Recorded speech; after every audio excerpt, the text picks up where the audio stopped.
यज्ञदत्त कुमार को भगवान शिव की कृपा से कुबेर पद की प्राप्ति तथा उनके भगवान शिव के साथ मैत्री। सूत जी कहते हैं, मुनीश्वरों, ब्रह्मा जी की यह बात सुनकर नारद जी विनय पूर्वक उन्हें प्रणाम किया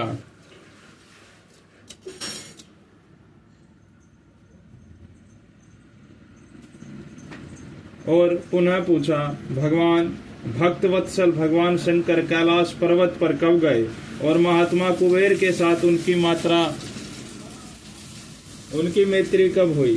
परिपूर्ण मंगल विग्रह महादेव जी ने वहां क्या किया, यह सब मुझे बताइए। इसे सुनने के लिए मेरे मन में बड़ा कौतूहल है। ब्रह्मा जी ने कहा, नारद सुनो, चंद्रमौली भगवान शंकर के चरित्र का वर्णन करता हूँ। वह कैसे कैलाश पर्वत पर गए और कुबेर की उनके साथ किस प्रकार मैत्री हुई, यह सब सुनाता हूँ। कौंपिल्य नगर में यज्ञदत्त नाम से प्रसिद्ध एक ब्राह्मण रहते थे, जो बड़े सदाचारी थे। उनके एक पुत्र हुआ जिसका नाम गुणनिधि था। वह बहुत बड़ा ही दुराचारी और जुआरी हो गया। पिता ने अपने उस पुत्र को त्याग दिया और वह घर से निकल गया और कई दिनों तक भूखा भटकता रहा। एक दिन वह नैवेद्य चुराने की इच्छा से एक शिव मंदिर में गया। वहां उसने अपने वस्त्र को जलाकर उजाला किया। यह मानो उसके द्वारा भगवान शिव के लिए दीपदान किया गया। तत्पश्चात वह चोरी में पकड़ा गया और उसे प्राणदंड मिला। अपने कुकर्मों के कारण वह यमदूतों द्वारा बांधा गया।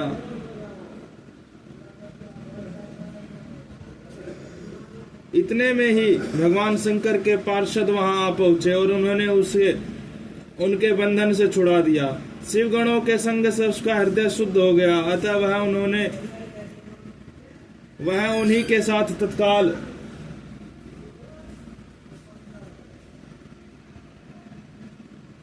शिवलोक में चला गया।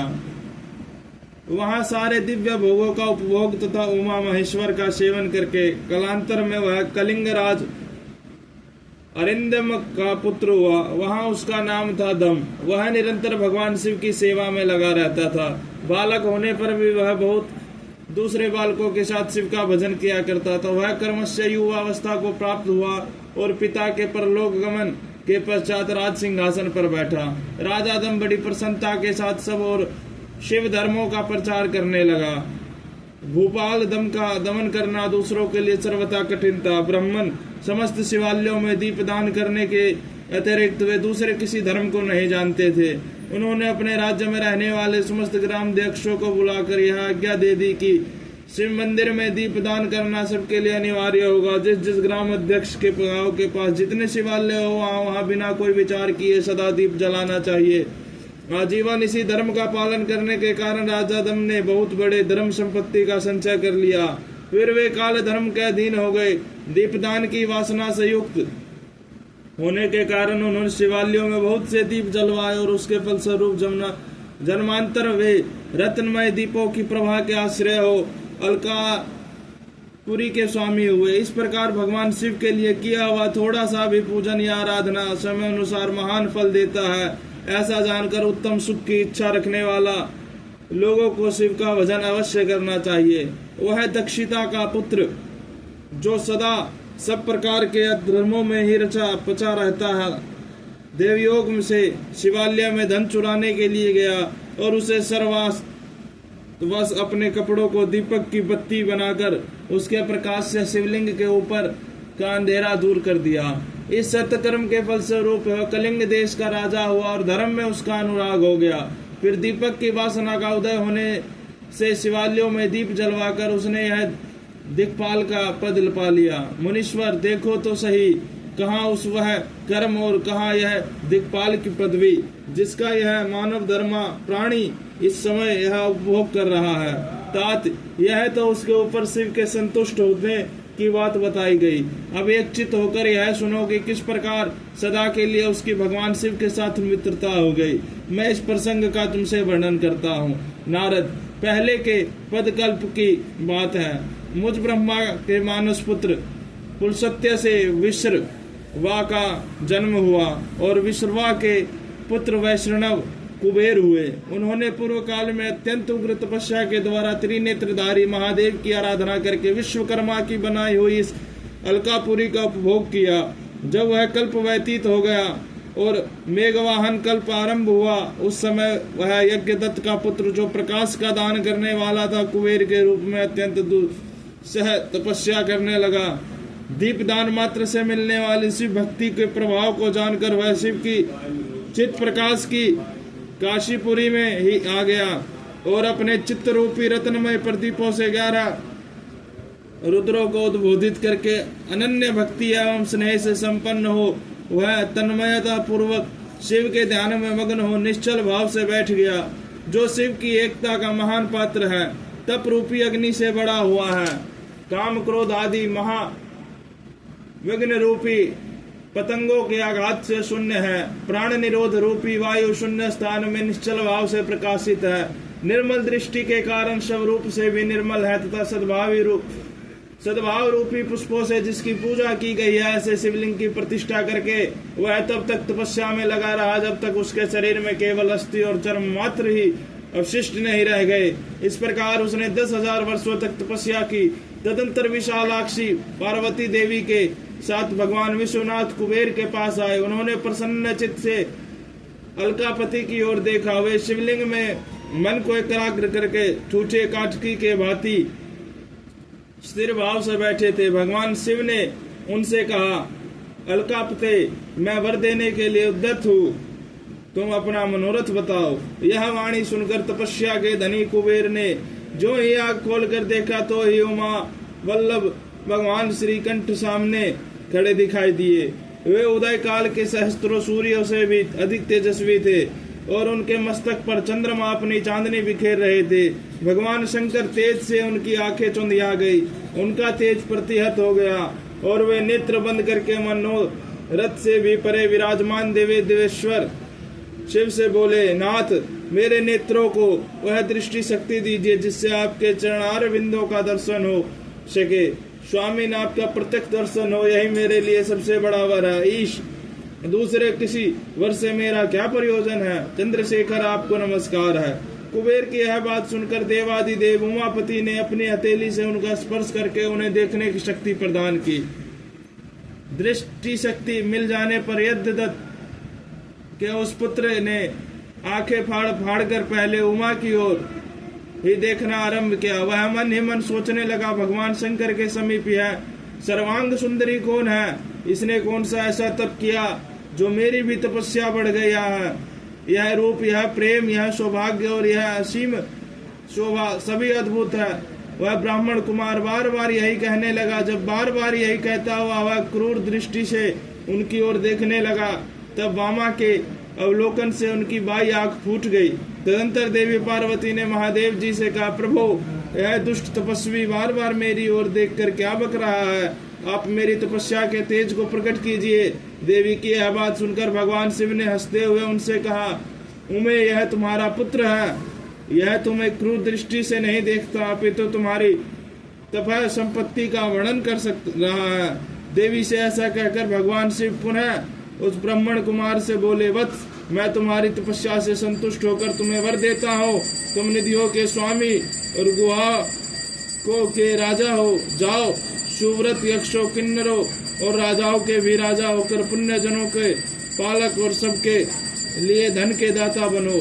मेरे साथ तुम्हारी सदा मैत्री बनी रहेगी और मैं नित्य तुम्हारे निकट निवास करूंगा। मित्र, तुम्हारी प्रीति बढ़ाने के लिए मैं अलका के पास ही रहूंगा। आओ, इन उमा देवी के चरणों में साष्टांग प्रणाम करो, क्योंकि वे तुम्हारी माता है। महाभक्त यज्ञदत्त कुमार, तुम अत्यंत प्रसन्न चित्त से इनके चरणों में गिर जाओ। ब्रह्मा जी कहते हैं, नारद, इस प्रकार वर देकर भगवान शिव ने पार्वती से फिर कहा, देवेश्वरी, इस पर कृपा करो, तपस्विनी, यह तुम्हारा पुत्र है। भगवान शंकर का यह कथन सुनकर जगदम्बा पार्वती ने प्रसन्न चित्त हो यज्ञदत्त कुमार से कहा, वत्स, भगवान शिव में तुम्हारी सदा निर्मल भक्ति बनी रहे। तुम्हारी बाएं आंख तो फूट रही गई है, इसलिए एक ही पिंगल नेत्र से युक्त रहो। महादेव जी ने जो वर दिए हैं वे सब उसी रूप में तुम्हें सुलभ हो। बेटा, मेरे रूप के प्रति ईर्ष्या करने के कारण तुम कुबेर नाम से प्रसिद्ध होगे। इस प्रकार कुबेर को वर देकर भगवान महेश्वर पार्वती देवी के साथ अपने विश्वेश्वर धाम में चले गए। इस तरह कुबेर भगवान शंकर की मैत्री प्राप्त की और अलकापुरी के पास जो कैलाश पर्वत है वह भगवान शंकर का निवास हो गया। भगवान शिव का कैलाश पर्वत पर गमन तथा सृष्टि खंड का उपसंहार। ब्रह्मा जी कहते हैं, नारद मुने, कुबेर के तपोबल से भगवान शिव का जिस प्रकार पर्वत श्रेष्ठ कैलाश पर शुभागमन हुआ वह प्रसंग सुनो। कुबेर को वर देने वाले विश्वेश्वर शिव जब उन्हें निधिपति होने का वर देकर अपने उत्तम स्थान को चले गए तब उन्होंने मन ही मन इस प्रकार विचार किया, ब्रह्मा जी के ललाट से जिनका प्रादुर्भाव हुआ है तथा जो प्रलय का कार्य संभालते हैं वे रुद्र मेरे पूर्ण रूप है, अतः उन्हीं के रूप में गुहा के निवास स्थान कैलाश पर्वत को जाऊंगा। उन्हीं के रूप में कुबेर का मित्र बनकर उसी पर्वत पर विलास पूर्वक रहूंगा और बड़ा भारी तपस्या करूंगा। शिव की इस इच्छा का चिंतन करके उन रुद्रदेव ने कैलाश जाने के लिए उत्सुक डमरू बजाया। डमरू की वह ध्वनि जो उत्साह बढ़ाने वाली थी तीनों लोकों में व्याप्त हो गई। उसका विचित्र एवं गंभीर शब्द आन के गति से युक्त तथा अर्थात सुनने वालों के अपने पास आने के लिए प्रेरणा दे रहा था। उस ध्वनि को सुनकर मैं तथा श्री विष्णु आदि सभी देवता, ऋषि, मूर्तिमान, आगम, निगम और सिद्ध वहां आ पहुंचे। देवता और असुर आदि सब लोग बड़े उत्साह में भरकर वहां आए। भगवान शिव के समस्त पार्षद तथा सर्वलोक वंदित महाभाग गणपाल जहां कहीं भी थे वहां से आ गए। इतना कहकर ब्रह्मा जी ने वहां आए हुए गणपालों का नामोल्लेख पूर्वक विस्तृत परिचय दिया। फिर इस प्रकार कहना आरंभ किया, वे बोले, वहां असंख्य महाबली गणपाल पधारे। वे सब के सब सहस्त्रों भुजाओं से युक्त थे। वे मस्तक पर जटा का ही मुकुट धारण किए हुए थे। सभी चंद्रचूड़, नीलकंठ और त्रिलोचन थे। हार कुंडल केयूर तथा मुकुट आदि से अलंकृत थे। वे मेरे श्री विष्णु के तथा इंद्र के समान तेजस्वी जान पड़ते थे। अणिमा आदि 8 सिद्धियों से घिरे थे तथा करोड़ों सूर्यों के समान उद्दासित हो रहे थे। उस समय भगवान शिव ने विश्वकर्मा को उस पर्वत पर निवास स्थान बनाने की आज्ञा दी। उनके भक्तों के साथ अपने और दूसरों के रहने के लिए यथायोग्य आवास तैयार करने का आदेश दिया। मुने, तब विश्वकर्मा ने भगवान शिव की आज्ञा के अनुसार उस पर्वत पर जाकर शीघ्र ही नाना प्रकार के ग्रहों की रचना की। फिर श्री हरि की प्रार्थना से कुबेर पर अनुग्रह करके भगवान शिव सानंद कैलाश पर्वत पर गए। उत्तम मुहूर्त में अपने स्थान में प्रवेश करके भक्त वत्सल परमेश्वर शिव ने सबको प्रेमदान दे स्नात किया। इसके बाद आनंद से भरे हुए श्री विष्णु आदि समस्त देवताओं, मुनियों और सिद्धों ने शिव का प्रसन्नता पूर्वक अभिषेक किया। हाथों में नाना प्रकार की भेंटें लेकर सबसे क्रमशः उनका पूजन किया और बड़े उत्सव के साथ ही उनकी आरती उतारी। मुने, उस समय आकाश से फूलों की वर्षा हुई जो मंगल सूचक थी।